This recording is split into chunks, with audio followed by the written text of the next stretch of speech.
సంగీత త్రిమూర్తులకి నమస్కరిస్తూ త్యాగరాజస్వామి సంగీత పవనం కాగా శ్యామశాస్త్రి వారు ఒక సంగీత జంఝామారుతం. దీక్షితుల వారు సంగీత సాగరం. సాగరం అంటే సముద్రం. అందులో వెతికిన కొద్దీ రత్నాలు వస్తూ ఉంటాయి అని చెప్పుకోవాలి. ఈ ముగ్గురు భగవత్ కటాక్షం పొందినవారు, మహామహులు. ముగ్గురు కర్ణాటక సంగీతానికి ఒకళ్ళు ప్రాణమైతే, ఒకళ్ళు శరీరమైతే, ఒకళ్ళు హృదయం. 1950 సంవత్సరం ముందు వరకు దీక్షితుల వారి కృతులకు ప్రచారం చాలా తక్కువగా ఉండేది.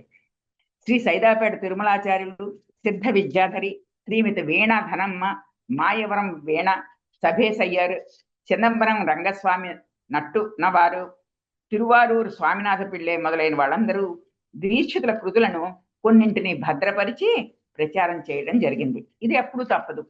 ఎందుకంటే ఈ వాగ్గేయకారులకి వాళ్ళ పాట మీదే ధ్యాస ఉంటుంది, కానీ ఇలా రాస్తూ కూర్చో శిష్యులు ఎక్కువగా ఉన్నారనుకోండి, రాసి ఉంటారు వాళ్ళు.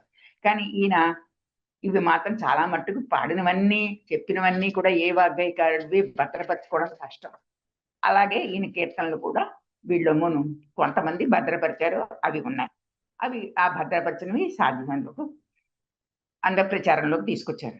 గత శతాబ్దపు చివరి రోజుల్లో ప్రసిద్ధి పొందిన సంగీత మేధావులు వీటినన్నిటినీ సరిచేయడం జరిగింది. అంటే ఇక్కడ మళ్ళీ తాళం ఇలా వస్తుంది, ఇక్కడ తాళం పూర్తి అయిపోవాలి అని చెప్పేసి కొంచెం సూచనలు రాస్తూ తర్వాత శిష్యులకి కొంచెం చెప్పడం అన్నమాట. దీన్ని సరిచేయడం అంటూ ఉంటారు. అంటే దిద్దడం, వాళ్ళు రాసినవన్నీ పొరపాట్లని కాదు, వీళ్ళు రాసుకునేటప్పుడు తప్పులు జరుగుతాయి కాబట్టి వాటిని అన్నిటినీ మళ్ళీ సరిగ్గా, ఎందుకంటే మరి శిష్యులకి నేర్పేటప్పుడు సరిగ్గా నేర్పాలి కదా, అందుకని ఇవన్నీ కూడా చెప్తూ వాటిని సరిచేయడం అనే అంటారు, కానీ మళ్ళీ తప్పులు దిద్దడం అని అనకూడదు. దీక్షితుల వారి కృతులన్నీ సంస్కృత సాహిత్యంతో ఉండడం వల్ల అభ్యసించేవారు తక్కువ, సాధన చేసేవారు తక్కువే. కానీ ప్రజలలో వీరి సాహిత్యంపై విశేషమైన గౌరవం ఉంది. దీక్షితుల వారికి పక్షపాతులు అధికంగానే ఉంటారు. అంటే మరి సంగీత పాండిత్యం తర్వాత అనేక శక్తులు ఉన్నాయి ఆయన దగ్గర. మెల్లిమెల్లిగా మనం చదువుదాం ఏమేమి శక్తులు ఆయన దగ్గర ఉన్నాయి. తరువాత ఎట్టాయపురం సుబ్బరామ దీక్షితుల వారు రాసిన సంప్రదాయ ప్రదర్శనలో సరళ నడకలో స్వరపరిచిన కృతుల్ని పరిశోధించి ఈ సుబ్బరామ దీక్షితులు గారు రచించిన సంప్రదాయ ప్రదర్శన బయటకు వచ్చిందనమాట.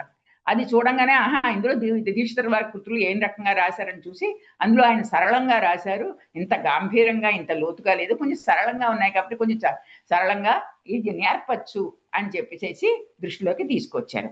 కాల ప్రమాణం, బుద్ధి వికాసం మొదలైన ప్రత్యేక అంశాలపై దృష్టి నిలిపి అర్థమయ్యే విధంగా బోధపరచడం జరిగింది.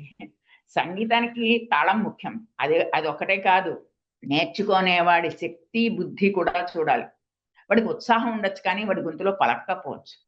ఈ రకంగా వాళ్ళవన్నీ సర్ది వాళ్ళకి నేర్పడానికి ప్రయత్నం చేయడమే కాకుండా వాటిని ప్రచారంలో కూడా తీసుకొచ్చారు.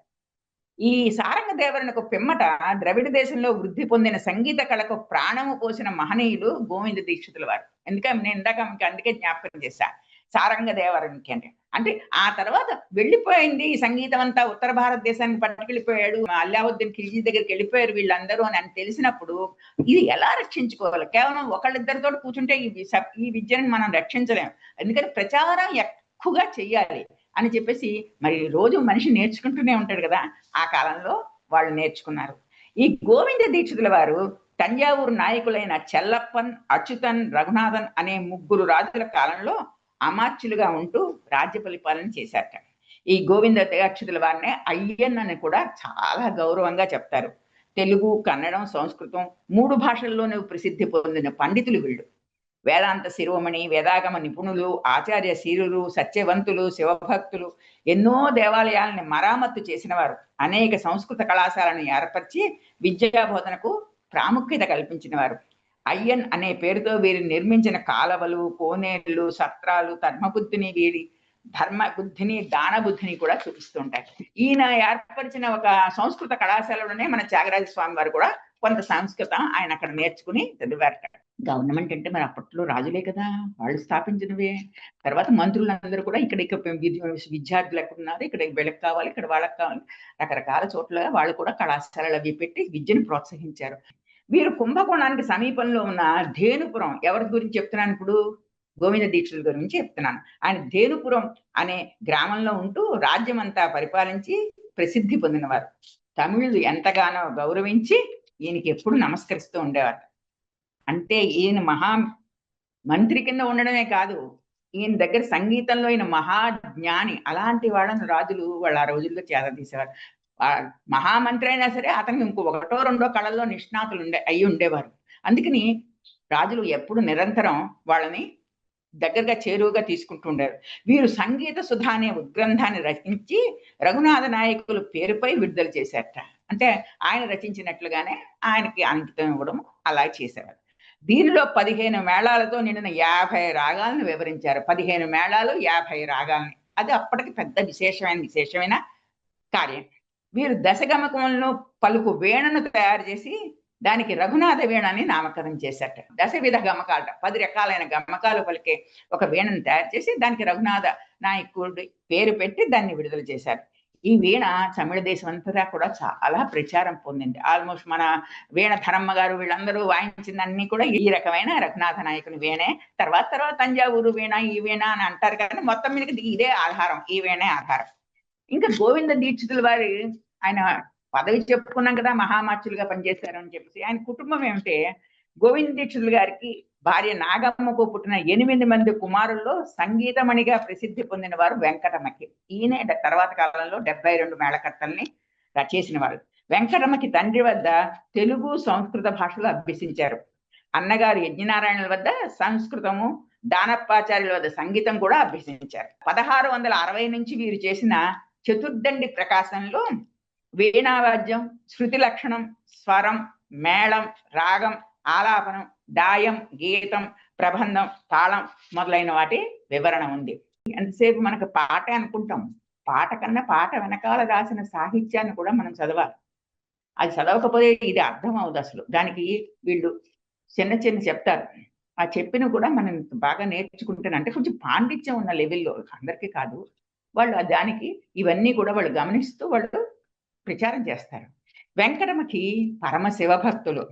ఆ కాలంలో ఉన్న సంగీత గ్రంథాలను పరిశోధించి స్వయంగానే చతుర్దండి ప్రకాశిక అనే గ్రంథంలో రచించారు. 33 శృతులను మాత్రమే అంగీకరించి 72 మేళకర్తలను రచించి వివరించారు. సంగీత ప్రపంచమునకు ఈ గ్రంథం సంజీవిలాగా సహాయపడుతుందిట. ఈ గ్రంథంలో తిరువారూరు త్యాగరాజస్వామికి వెంకటమ్మకి నమస్కరించారు. ఇక్కడ మనం కన్ఫ్యూజ్ అవుతాము అని ఇక్కడ మరీ ప్రత్యేకించి వాళ్ళు చెప్పారు. కారణం ఏంటంటే త్యాగరాజేశ్వర స్వామి వాగ్గేయకారుడు త్యాగరాజేశ్వర స్వామి కాదు ఈయన నమస్కరించింది. ఈయన నమస్కరించింది తిరువారూరులో ఉన్న ప్రత్యేక దేవాలయమైన త్యాగరాజేశ్వర స్వామి ఆవిడ కమలాంబ. వీళ్ళకి ఇద్దరికి నమస్కారం. అందుకని మనం ఎక్కడ కూడా చరిత్ర అప్పుడప్పుడు ఇలాగే మారిపోతూ ఉంటుంది అనమాట. మనకు తెలియకుండాను కొంచెం ఆయన ఈయన అనుకుంటూ ఉంటాం కదా, అలాగే. అందుకని ప్రత్యేకించి ఏం చెప్పారు, ఆ తిరువారులో ఉన్న త్యాగరాజ స్వామికి వెంకటమ్మకి నమస్కరించారు.